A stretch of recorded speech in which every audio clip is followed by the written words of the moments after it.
Blood donation और organ donation की appeal तो हम अक्सर देखते हैं, लेकिन एक देश ऐसा भी है जहां स्पर्म डोनेट करने पर हजारों रुपए मिलने जा रहे हैं। अब सवाल यह है कि आखिर क्यों और कहां स्पर्म डोनेशन की मांग बढ़ी है और आखिर किसी देश को ऐसा कदम उठाने की नौबत क्यों आई। तो नमस्कार, आप देख रहे हैं जेबीटी लाइव और मैं हूं आप सभी के साथ कृतिका भटनागर।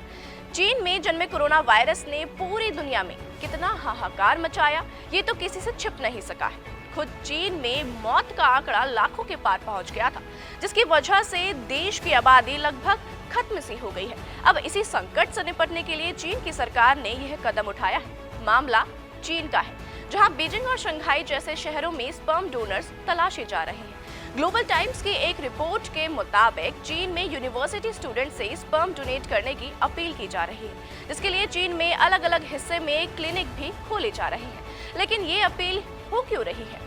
दरअसल पिछले 6 दशकों में पहली बार यानी साल 2022 में चीन की जनसंख्या में भारी गिरावट देखने को मिली, जिसकी भरपाई का जिम्मा सरकार युवाओं को सौंप रही है। उनका मानना है कि लो फर्टिलिटी रेट से लड़ने के लिए ये तकनीक कारगर साबित होगी। स्पर्म डोनेट करने के लिए युवा कैसे मोटिवेट हो, इसी इरादे से उन्हें पैसे भी दिए जा रहे हैं। अब पूरा प्रोसेस क्या है वो समझ लेते हैं। दरअसल चीन में यूनिवर्सिटी के स्टूडेंट्स को स्पर्म डोनेट करने के लिए सबसे पहले अपील करने वाली दक्षिण पश्चिमी यूनान का ह्यूमन स्पर्म बैंक शामिल है। ये सबसे पहले 2 फरवरी को किया गया था। स्पर्म डोनेशन प्रोसेस की शुरुआत की घोषणा करते हुए रजिस्ट्रेशन की शर्तें और सब्सिडी वाली बात भी इसमें शामिल की गई है। वहीं इसके अलावा चीन के अन्य प्रांतों और शहरों में दूसरे स्पर्म बैंकों ने भी इसी तरह की अपील की है।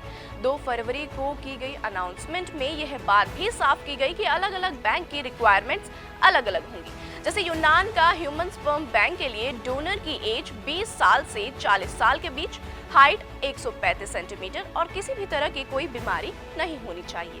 साथ ही डोनर के पास डिग्री होनी जरूरी है और एक बार प्रोसेस पूरा होने के बाद डोनर को 54,000 रुपए मिलेंगे।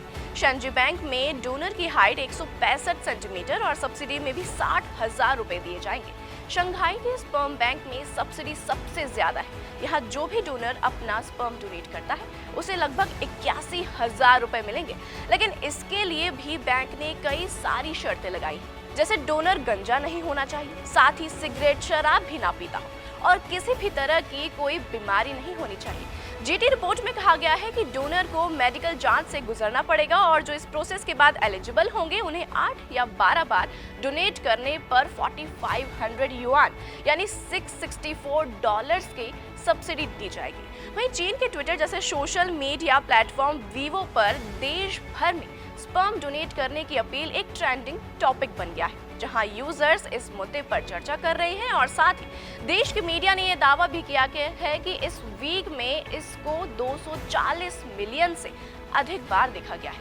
अब ऐसा पहली बार नहीं है कि स्पर्म डोनेट करने का यह पहला मामला हो। इससे पहले भी साल 1844 में फिलाडेल्फिया में देखने को मिला था, बल्कि समय के साथ साथ आईवीएफ और साइंटिफिकली तरीके से बनने वाले बच्चों ने भी लोगों की जिंदगी में बदलाव किया है। तो यूं ही ऐसी वीडियोस को देखने के लिए आप जुड़े रहिए जेबीटी लाइव के साथ। नमस्कार।